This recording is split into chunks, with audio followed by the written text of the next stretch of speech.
Hey, True Believers England teen here. I feel like I'm in the shadows. It's like I have like only one of the lights working right now. Anywho, it's open mic Monday. Whatever the hell you guys want to talk about is fine with me. I was looking for a subject to talk about today, like what kind of topic to open with. And I had been playing Injustice, and I thought, oh, okay, that kind of be fun. What's your favorite hero turned villain? Might be cool to talk about, or vice versa. And then I was going through and I saw Bleeding Cool brought up Young Rippa and the fact that he's got 30,000 people giving him $2 million. And I was like, you know what? I know for a fact Bleeding Cool is freaking off to the left. I mean, there's, as I said the other night, they're so far left, they're to my right again. They are definitely woke. But here's the thing. You know what? No, I'm just going to save it. I'm going to save this. We're going to go over the article I found. Going to have a little fun talking about them and everything. I think it's going to be entertaining. Cool. I've actually had a few conversations with Rich Johnson. I don't even know if he's part of that anymore. And it's something that you see a lot. When people are interacting with each other, they tend to be a lot more civil than if they're just doing this over encompassing. It doesn't really matter. We're not thinking about. That's why I say that when you see a comic book artist or writer and they say all those people over there are, and they go, they're calling you. They aren't calling you shit. They've got this freaking group think going on, and they're thinking of you as a group. They don't even know you as an individual. They're not calling you anything. They're just yelling to the wind, and that's what's going on. And I thought Bleeding Cool would be very much the same way. What happened, RDV? You blinked out. No, my camera is acting weird. Well, it's doing the little lines go across. Can't see it. No, not here. Yeah. So let me. It looks like one of those TVs when you gotta hit it. Let's see. Hello to Eloise in the chat, as well as Maranya saying, "How long will we stay on topic?" At least throughout the article. Until we start to go off topic, okay? I was gonna actually let Twiddles be a part of the conversation, at least cuddle up on the shoulder or something. But I tried to get him to come out of the cage, and he wouldn't. So I don't know. I try to do the Pixel all the time, but he won't. I know. You come on, sit on my hand, and Pixel just doesn't. And he just looks at you weird, like, what you talking about? Exactly. Yeah. I don't know. I do not know what to do with that. All right, so let me share out this article. Let's get to it. It says Eric D. July gets 30,000. Obviously, I just copied the title of the article to the title of this here, and it's by Rich Johnston. Once again, I've had a conversation or two with him when he's being rational, but that ain't happening a lot. So it goes, Eric D. July is a libertarian contributor to the conservative network Blaze TV, founded by Glenn, blah, blah, blah, blah, yada, yada. They were happy to highlight this to their readers and viewers and label it, okay, is non-woke. Woke is defined. No, here's what I'm going to tell you right now. He's going to get woke wrong, because it's like when social justice warriors go, well, I'm happy to be a soldier for social justice because I'm against racism. That's not what it means. Social justice warrior, someone same as woke, who sees things only through the lens of race or sexuality, that's guaranteeing to you that's not what he's about to define. Woke is defined as being aware of injustice in society. No, it isn't. You're racist if you're woke. That's what woke is. That's what woke is defined as. You just go, you say, oh, I love everybody because they're all the same of this particular demographic. That's all it is. And if you don't agree with me, then you're hateful. So no, you get right out the fucking gate, Rich. You're wrong. You're freaking wrong. Let's see, which doesn't seem anything that most people would be opposed to. Yeah, because you don't know what you're fucking talking about, Rich. God dang it. You know, my sugar level's off already. It really freaking is. Maybe I shouldn't be drinking one of these aloe drinks and just drink water. But like, if you just, I could tell I'm already ready to fucking fight over anything. I really am. Let's see, especially superhero comics, which would seem to be all about fighting injustice. But I guess welcome to the internet. If you guys ever think that maybe I'm being a little bit too about things, it's probably because my sugar levels are fucked up. Anywho, goes on to say the comic book Isom is to be written by July, drawn by Cliff Richards, colored by Gabe Eltabe, and lettered by Eric Weathers, and is intended to launch a new multi-book comic universe, the Rippaverse. Good name, by the way. Even if it wasn't, of course, Young Rippa, I think that would have just been a good name. Isom is described as telling the story of a superhero who has come out of retirement. Avery's sister, Altona, gives him a call and wants him to visit an old friend by the name of Darren Fontano, another family friend that was in... Okay, too long. Elevator pitch. Another family friend that was interning with Altona and has gone missing, and she last heard that she was dealing with Darren, but Darren has much changed since he was hanging out with Avery when they were young. He's a cold-blooded shot caller and one of the most feared men in the city. Can you let whoever's in? This visit turns into one of the longest days in Avery's life. Around these parts, people call special beings accepts. And unfortunately for Avery, he has the luxury of running into some of them. The Alpha Core and Yara have their own set. If I were reading this, I would have already told the guy either, you got to pick it up or just leave now. Where's the editor? That's all I know. Well, I don't. Is this the official write-up from like the Rippaverse, or is this just Rich Johnson's? Well, nobody has a copy of the actual book itself. Like you don't have issue 1. So this might actually be Ripper. You guys, you gotta condense this. I don't know. So this okay, guy. So what do we know? Before we even go on, this has to be helped right here. This is way too freaking much. And unfortunately for Avery, he has the luxury of running into some of them. The Alpha Core and Yara have their own set conflict. A man built like a tank by the name of Santawan reappears, and he had previous confrontation with Avery, which sounds a bit like tackling injustice in society to me. Okay, so this is Bleeding Cool going over this to show you, like, see, they're woke because they believe what... No, you, Rich, you don't know what you're fucking talking about. Either way, the non-woke label saw the story picked up by Fox News and the New York Post, which have helped spread the cry further, and the revenue already in 6 figures soon went into 7 figures, almost 30,000 pre-orders, worth over $2.5 million. That is a remarkable achievement for a new comic book property right out the bat, no matter who promoted it. Through the price for a 96 comic of $35 plus $10. Holy shit. Seems a bit high on the high side if it wasn't for the virtue signaling possibilities. If Eric D. July wants to create a long-running collectible comic book universe for Rippaverse, he might want to try and bring some economics of scale into play, or risk bankrupting his followers. Even with today's comic book inflation, a 96-page superhero comic usually sells for around $10 to $12.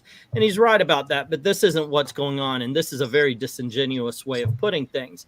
When you're doing, granted, I'm sure there's certain perks to certain levels of what you call it, backings, right?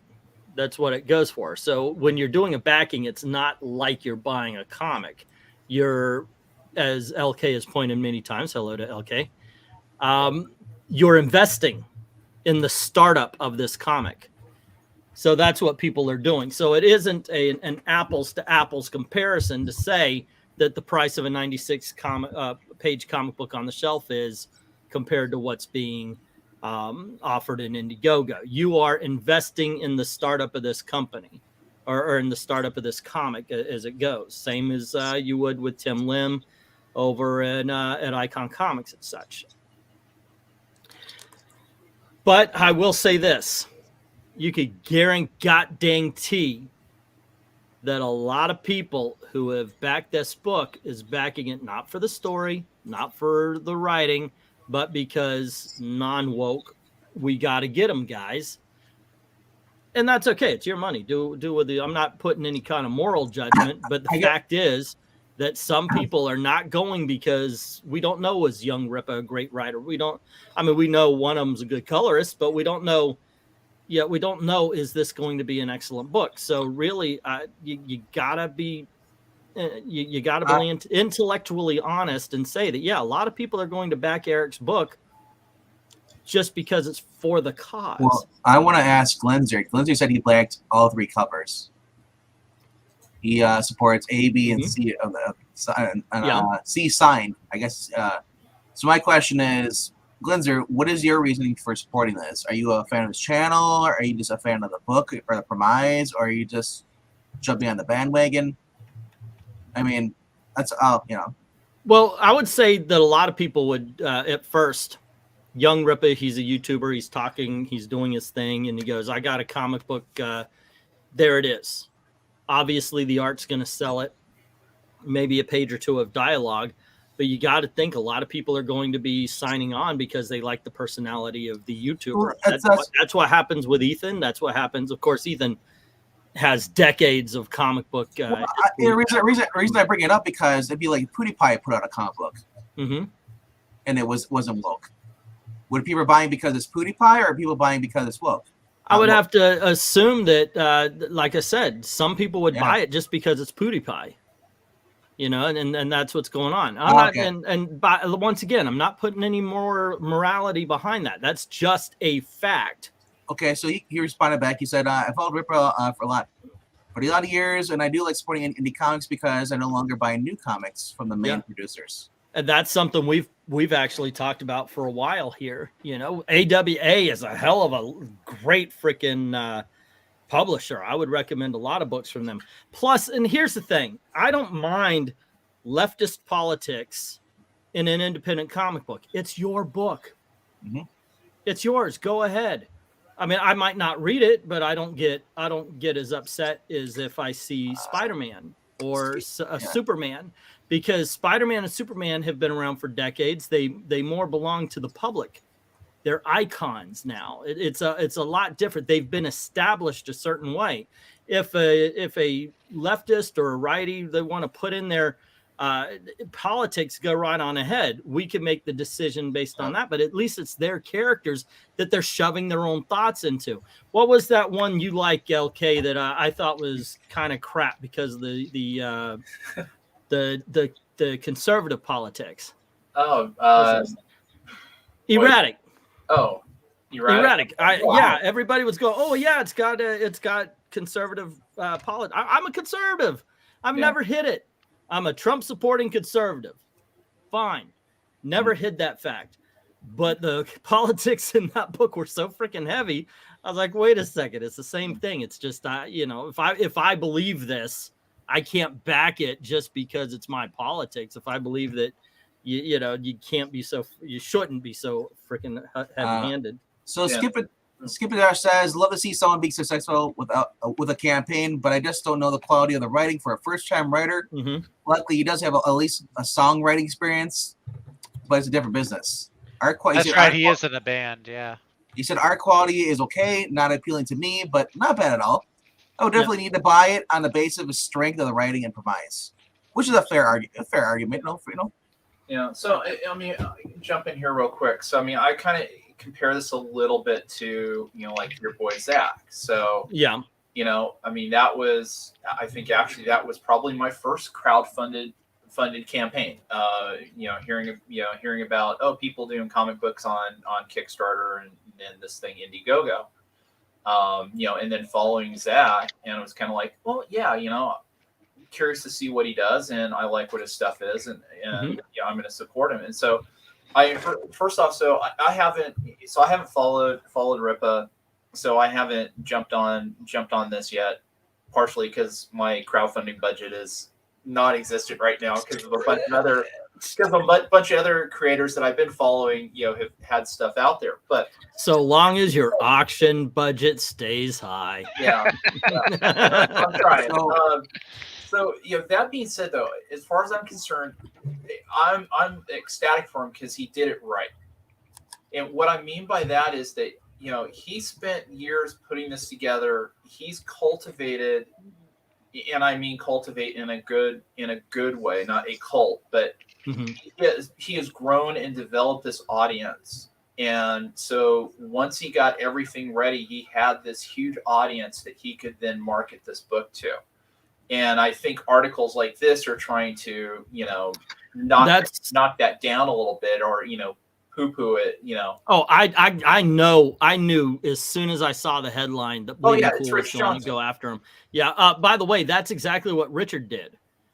When we had the DM together, he said straight up what he wanted to do was gain an audience so he could start making comic books. Yeah. Everything that he did anti-SJW was a pathway to Iron Jaw, whatever Iron it's called.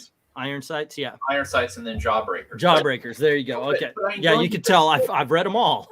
Yeah. So, I mean, again, here's the thing, though, is that what a lot of people, especially the jealous people out there, because, there are plenty of people that are jealous that he's been able to raise this amount of everybody should be jealous. I'm sorry, but you are good. I will call you a liar if you tell me you're not jealous. I know he has made $2 million off of one comic book. Yeah. Even if you do not write a comic book, and you tell me you're not jealous just a little bit, I'll say I'm more envious than jealous, because I know I don't have the skill or talent. You're a soft jelly. So, but that being said, I mean, ultimately, this is really, so yeah, he's getting this initial splash, and we'll see where it finally ends up. But by the way, after that's over, it's gonna rise or fall based on the quality of the book that he puts out. So, getting this one-time hit, and let's say the $4 million is. Okay, you're going in and out there, brother.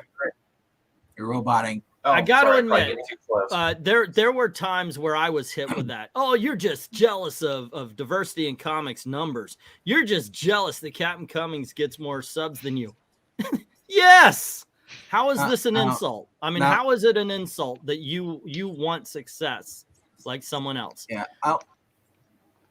I just want to say that I'm kind of with Skip, when he says, like, this guy, basically, nothing in this book is really calling out to me, so personally, and plus he's already made his money back, well over. Oh yeah. Yes. Easy. I'm probably, once the book comes out, if the reviews come out, maybe I'll go look at the book. If it's got great reviews that aren't just shill reviews, actually, like, if I would definitely look into expanding a bit, maybe even getting these things out on the shelf, get some hard copies into Amazon, expanding like they did with Icon, going into other countries, seeing how they do. I've got to figure that's part of his plan. Like, when you hear him talk about what he wants to do, like, expansion has to be a huge part of that. All right, let me get to the article here. I was just going to say real quickly. Okay, very quickly. I was trying to say, but you kept interrupting me. I just want to say very quickly. Once the reviews come out, and then if the reviews are good, because like I said, Skip said, this guy is a first-time writer. I really hope for people who are buying it that they're not buying just for the hype, that they actually believe this guy, and he actually delivers, actually being a good comic book, not where it just falls flat. Yeah, I would love to see that myself as well. Look, I mean, I've criticized Young Rippa, and I always will, for when he talks about movies, he'll talk about someone else's opinion, whether he and not his own. Like, my opinion is of this guy's opinion. Come on, dude, you got $2 million. Now you can buy your own. So that could really break his channel. But I hope the comic book is incredibly successful. Okay, so it goes on to say, because Eric is indeed thinking long-term and has a code of ethics for his publishing plans, which can be summed up as no multiverses, no time travel, and an official continuity timeline. I'm not entirely sure these count as ethics, but with multiversal storylines sprawling across different media recently, this might be a real measurable point of difference for the Rippaverse rather than the more ephemeral non-woke, though less likely to get Fox News headlines. Oh, and keeping the reboots to a minimum, though it is not exactly Plato either. In the past, this kind of acclamation from a publisher yet to publish their first comic book has been seen as putting the cart before the horse, but it does acknowledge his ambition. Well, I don't know if it would be that, because if you're going to write a comic book, okay, you want the rules of the characters and so forth and so on. But if you're going to write a multiverse, meaning multi-comics, then are they going to be connecting? And if so, what are the rules of this universe? I myself would very much like to see like manga, one timeline. If somebody dies in the 3rd issue, they're not coming back in issue number 18. They're dead. And I would like to see that as well. I would, if they ever reboot the Marvel universe or the DC universe again, that's what I would like to see. Let's see. What are we getting over here? By up us, write a good story first is in a disguise. All Eric's rocks is indie comics. That has been my experience. Let's see. My God, Rich keeps making left for. He does quite a bit. That's why I wanted to read this. I thought it would be very fun. Eric D. July had told Blaze that I'm not in the business of lecturing people and telling people exactly how to live their lives. But there are universal truths that I will acknowledge, and I think that's what's sort of missing, because people have, unfortunately, definitely in comic books these days, put other stuff at the forefront, and telling a good story is secondary. Acknowledging those universal truths are secondary if they are ever acknowledged at all. Something I said on this channel long time ago is that they put the agenda before story, and that's basically the same message as everybody else since we all started this thing. And then Rich goes and does his straw man BS that we love so much. Okay, hold on. Don't get ahead of now. You don't get ahead of the car. Okay, we're gonna get there. Let's see. This does seem to be in conflict. What is important? Telling a good story, acknowledging universal truths. And if truths are universal, do they need to be acknowledged? Aren't they by their nature already acknowledged? And if someone thinks those truths aren't universal and doesn't believe in that, isn't calling that something as universal truth and putting it in the forefront of a story lecturing? Questions I'd love to ask. Well, you know what? You just did, dumbass. This is Rich Johnson at his pompous ass best, because he's not acknowledging that everything that Eric says in that quote is 100% accurate. As you said, it's stuff we've been talking about for years now in terms of, the downfall of mainstream comics. And he refuses to acknowledge that with this nonsense of, oh, it's in conflict. Well, yeah, what is important is telling a good story. And hopefully that's going to be part of acknowledging the universal truths that we talked about. And again, part of the downfall of society now is that you can't get everybody to agree that, some core truth or foundation, is truthful. And, we're seeing, how it's, tearing this country apart. Yeah. Okay. So it goes on to say the Blaze also refers to July, saying that that Rippaverse Comics will also be a place where content creators, artists, writers, and anyone else in the comic book industry who feels alienated by big corporations can come and tell their stories without fear of censorship or judgment. There are a lot of creative people that enter our space on our side of the line of thinking in support of the value of liberty, no matter whether you are conservative, libertarian, or whatever. And they're just undiscovered. They're in hiding because they have to work for the old guard, he said. I did get a flavor of, to paraphrase the Blues Brothers, we have both kinds of politics here, conservative and libertarian. But there are many places outside the corporate control who publish comic books, and many self-publishers who chose to do it themselves and have done for decades. Just not everyone has been able to frame it in such a way to get coverage from their media employer, as well as Fox News and from the New York Post. Okay, one more time, he's being a disingenuous ass to not know or not acknowledge the fact that people who are conservative are blacklisted from comic books. They have been. We've seen the names. As a matter of fact, the colorist on this book is one of those people. We also, and it's not just comic books, it's all sorts of media.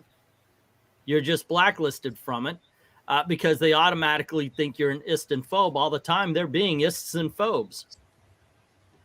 Well, so let me close this. Okay, go on ahead. Well, I was just going to say, I mean, the thing that just makes me laugh about this is I have one word for Rich Johnson on this: Kwanzaa. Yep.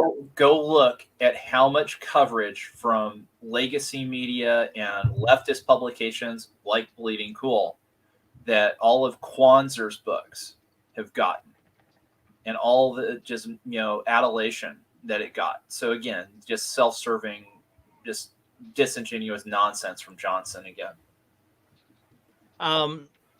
It goes on to say there's another question to ask, and stumbling across this accidentally this week caused all manners of ructions or ruckus maybe. Running a crowdfunder on Kickstarter or Indiegogo gives some measure of a surety of the pre-orders listed, but running a crowdfunder on your website does not. There is no independent voice to state that you got the orders you say you do. So if you make a headline of it, how can it be verified? As it stands, the Rippaverse crowdfunder does not have verification. There's no independent source to confirm the order numbers, but it has been reported repeatedly without caveat. It's certainly a believable figure, though, especially given the media profile ESOM has received, and still with many months of fundraising left on the crowdfunded is 8 figures next. It's not crowdfunding though. Like, it's similar, but I think he's already like got the book. Like, he's already been paying out of his own pocket. His site is run similar to a crowdfunding campaign. Like, there's different tiers that you can do, but it's not like we need to hit this goal to get you your, like, he was going to sell the book if he only sold like $10,000 to $20,000. He already had them printed. He bought a warehouse. I think he's got his own equipment, so it's not crowdfunding. I saw several people on Twitter. They're like, "Oh, it's crowdfunding." I was like, "No, dude, it's not." Did you watch? Have you heard him talk about it? It's not. So he basically said once the orders started coming in, he's like, once they hit like a million, he's like, "Oh crap, I gotta go back to the printers and print some more." Yeah, exactly. And he's paid for all that out of his own pocket. Now he's obviously he's seen a big profit and he's getting that back in spades. But of course they're gonna question. Like, well, it's not Indiegogo, so how can we confirm it really has 2 million? Somebody put in the comment section sour grapes. That's sour grapes. And that's just part and parcel, because you remember when you started having all these various crowdfunded comics hitting 50,000, 100,000 or whatever. And what was one of the refrains that you would hear from the deranged left? Oh, that's not a real number. It's just the guys just cycling the money around between. It's just a big laundering campaign. Yeah, they would. Zach that's kind of what I'm saying. Ethan is giving 10,000 to this person. And it's like, oh, stop it. Just because you're not happy. Thank you very much to Glenza for the $5 super chat. I recall you boys, Zach, Richard. If you guys ever hear me refer to somebody named Richard or Diversity in Comics for you younger people, is who I'm talking about. Liking a Mark Waid comic well after their drama. Can you fathom a leftist writer honestly critiquing? No,